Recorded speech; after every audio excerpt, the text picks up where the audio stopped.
First, understand what actually gets you the death penalty. Murder alone isn't enough anymore. You need murder with special circumstances, which is legal speak for you did something so horrible that prison isn't enough.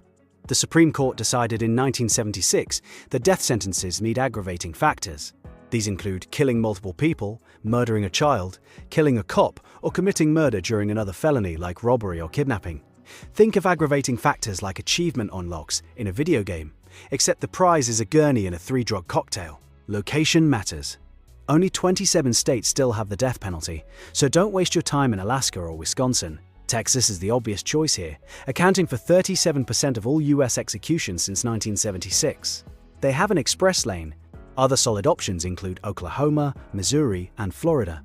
Avoid California though. They technically have the death penalty, but haven't executed anyone since 2006 because of legal challenges and governors with moral backbones. You'll just end up growing old in San Quentin, which defeats the whole speed run.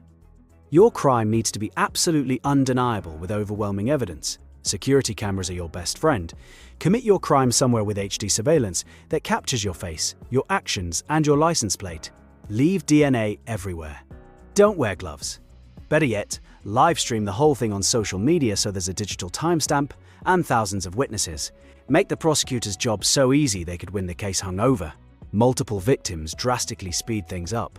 Killing one person might get you life in prison, but killing 5 people in a single incident gets you called a mass murderer, which is basically a VIP pass to death row.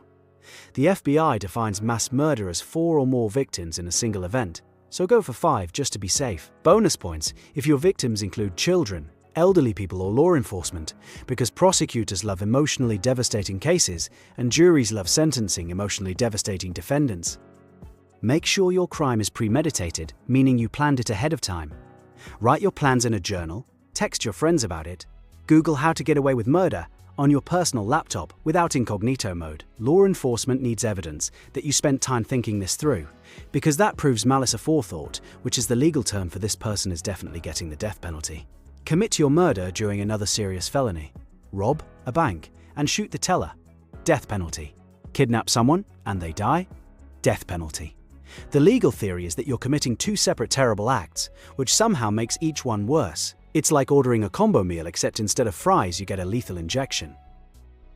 Target a police officer or elected official because killing someone in a position of public trust is considered especially heinous. The system protects its own, and you'll notice cop killers get death sentences at significantly higher rates than people who kill civilians. If you want to maximize your chances, make sure your victim wears a badge. Show absolutely no remorse. When they arrest you, smile. When they interview you, laugh. Psychopathy plays really well with death penalty juries because they need to believe you're irredeemable.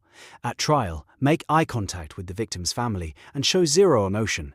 Your defense attorney will beg you to cry or apologize. Ignore them. Refuse all plea deals. When the prosecutor offers life in prison, tell them you'll see them in court. Then, represent yourself at trial if possible, because defendants who represent themselves in capital cases have a 90% death sentence rate compared to 60% with a public defender. You don't know the rules of evidence, you can't cross-examine witnesses, and the jury will hate you. Perfect.